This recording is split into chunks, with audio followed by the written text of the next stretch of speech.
We have a lot to talk about. Like, I'll be very surprised if I can get everything I want to say done in 10 minutes just because this was an intense episode. Oh my gosh. The fact that Alex Hirsch needed to use all full 30 minutes, no commercials.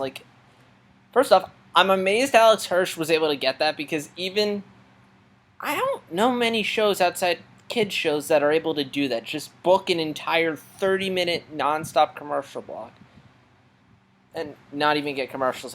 This is something Brian and Mike Ancora would kill for. Same way, I should probably get to the episode. First off, I hope everyone enjoyed my reaction vlog. I'm sorry for the lighting. I like to keep the lights down for a cinematic experience, and thankfully there was enough daylight coming in. The TV was lit enough that it hopefully wasn't as dark as my Game of Thrones vlog. And let me know how you feel about those, by the way. I'm curious, if you like them or not. I'm probably going to do them regardless. But, yeah, just let me know. So, intense episode. Full spoilers, obviously. I cannot talk about this episode without getting into spoilers because more so than the last episode we had a few months ago, this one pretty much answers most of the questions. And the reason why I say most is because there's still a few questions answered, but they're more just what's going to happen going forward and what does this new revelation mean going forward. But, as far as the big questions, as far as who wrote the journals, what's the deal with Stan, what's the deal with Stan's brother, we got answers to most of this. And, even if some of this stuff was things that you could figure out beforehand because there's been hints dropped, this was a really good episode. Probably some of the best 30 minutes of television I've seen all year. Rebels. It's pretty good. Well, actually, season 2 had a good start, but anyway. So, this episode is basically a giant flashback showing us Stan and his brother back when they were young siblings, all the way to adulthood, along the way, just basically filling in all the gaps. And I have to say this episode was really good at... Sorry about the background noise, there's laundry being done in the background. At making both of these characters likable, because, especially Stan, because he's always been a jerk, in a sense, but he's always been a likable jerk, and I think the reason why that works so well is because they show that there's a good heart down there, and the same thing goes for Stan's brother. I'm just going to call him Stan's brother because I don't remember the names, but the point is, it would be very easy just to make one in the right and one in the wrong, but throughout both of these situations, it shows each one you understand where they're coming from, why they are. So when they're in the arguments, it's not mean-spirited because you know why each one feels the way they feel. You know what each one has experienced. And in a sense, particularly Stan, because we've always seen Stan lying, cheating, and screwing around, and now we finally know why. It's not because Stan's a jerk. It's because, Stan, basically, this is all he knows. This is all he's good at. His entire life, ever since his brother left, he's been nothing. He has had failed success after failed success. And now he's finally found something that he's good at. And again, all he wants, and I feel like Stan, if he could find some other way to be successful, he could. But again, this is the only thing that has worked for him. And after years, years of failure, years of misery, years of just scrubbing through the filth, and now he's finally found something that works.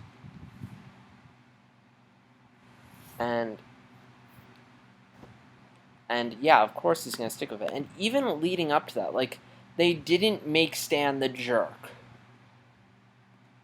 When Stan's, when Stan's brother's little project. Like, it would have been very easy for them just to have him intentionally sabotage it, and that would have made him unlikable. Like, I feel like a lesser writer would have done that, just be Stan's so desperate. And I was worried they were going to do that. So I was surprised when, Stan's sad, but he's also happy for his brother, and, like, he's willing to accept whatever. I mean, he probably is upset, but he's not, like, that kind of person.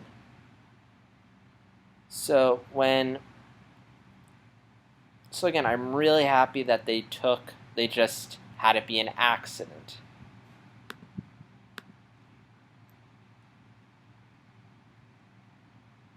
So I have a lot of notes here. But, I mean, at the same time, just knowing Stan's backstory now, this raises an interesting question, because Stan is nothing without... Is Stan nothing without his brother? Because his entire life, he's been working off his brother. The only reason he gets by in school is because his brother lets him copy off him. And even the Mystery Shack, his success, it's based off of something his brother did. Even stealing his brother's name. So in a sense, like, is Stan riding off the coattails of his brother? And that's a really interesting question. And again, I feel like had they just made him and again, I feel like a lesser writer could have just done this wrong, made Stan likable. But again, the fact that, you understand this is all he knows, but also the fact that he's willing to bring back his brother. Like, Stan is successful. He's making money. I mean, he was able to just add all this stuff to the Mystery Shack and create this entire successful life for himself. He could have easily just said, I'm happy. I have this life. I have 2 great kids. I don't need to go through with this. But he didn't. He spent all these years struggling to get his brother back because, because I guess to some extent he knew it was wrong. And also deep down he did care about his brother. Like, even when he wanted to push him away, he wanted him. And I think it really just relates to the sibling dynamic. For as much as you may hate your sibling at times, they are also your closest friend. And for as much as you hate them, you also remember all the wonderful good times. I mean, as we see with Dipper and Mabel, like, they complement each other so well. Like, they are their best friends. Like, I mean, Mabel may have Pacific, may have Brenda and Candy, but she also has herself. And the same thing goes for Stan. Like, they are their best friends. Like, so for as much as Stan, again, it's the one person who is there for him. And I think they also do a good job of explaining...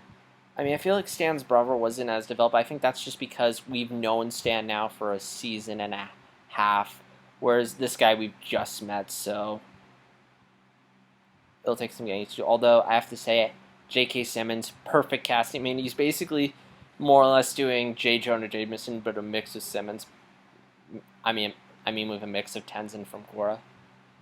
But at the same time, when I heard you were getting J.K. Simmons to play the grumpy old man, I'm like, perfect casting, and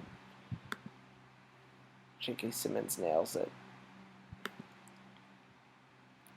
I'm impressed by how complete this episode felt. Like, everything felt complete. It all came together and really well. And it just really, I think, shows that Alex Hirsch clearly thought this out well ahead of time. Like, he went into the first episode knowing that this was the backstory. And, like, there's all these little touches that link up to stuff in Season 1. And again, I feel like it's one of those shows where if I go back and rewatch the first season, I'm going to get all these hints and clues at what happened that I won't get before. And, like, the glasses, like, someone used the glasses to theorize that Stan is a twin brother, and yeah, the glasses do come into play. And I think that's what sets Gravity Falls apart from most shows, because for as much as I love Adventure Time, there's a good sense that they aren't thinking long-term, or with a lot of shows. Like, there's a lot of shows where they'll just run, but they don't really have a clear set plan. Again, occasionally we get something like this, or Avatar: The Last Airbender, or Game of Thrones, where it's very clear the writer has pretty much thought out like most of their main points.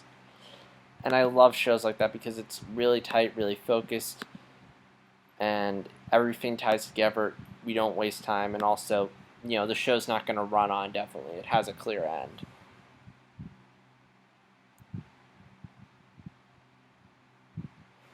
And not only that, but it also works. It's the great point in that now we're out of the first half, we're in the second half. Because the first half of the show was dealing with the mystery of Stan, the offer of the journal, and now I'm guessing the second half is more going to deal with the mystery, the bigger mystery, like of what's beyond the portal. And that's what I like, is that it's not just, oh, we answer all these questions. It's like, now we have new questions. And now we're like, okay, well, what does all this mean? And thankfully we have more of it. Thankfully this wasn't, the last episode wasn't the season finale. And thankfully we still have more left. And Disney, I swear, if you cancel Gravity Falls before Alex Hirsch can get his final season in, I won't.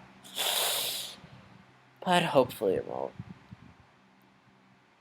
But yeah, this does raise a lot of questions. I mean, again, is Stan nothing without his brother? I mean, they've established that, yeah, I mean, this is his brother's shack. I mean, now his brother's back, so now does Stan have to give...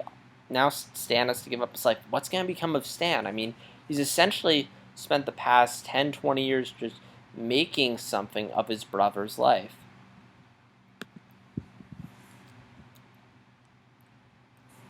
And, I mean, obviously Stan and his brother are going to come to terms, and I like how they don't come to terms right in this episode. I mean, there's still a rift between them that it's going to take several wacky episodes to heal.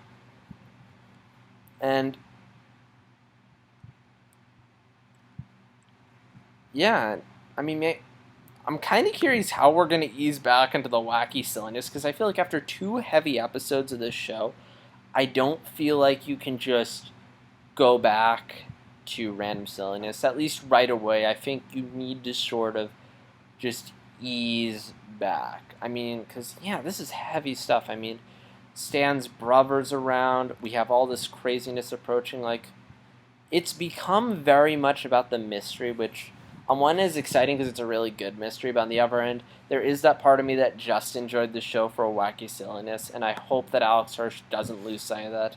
I'm kind of worried he's just so far deep into this dark, intense story that it's going to be difficult to get back out.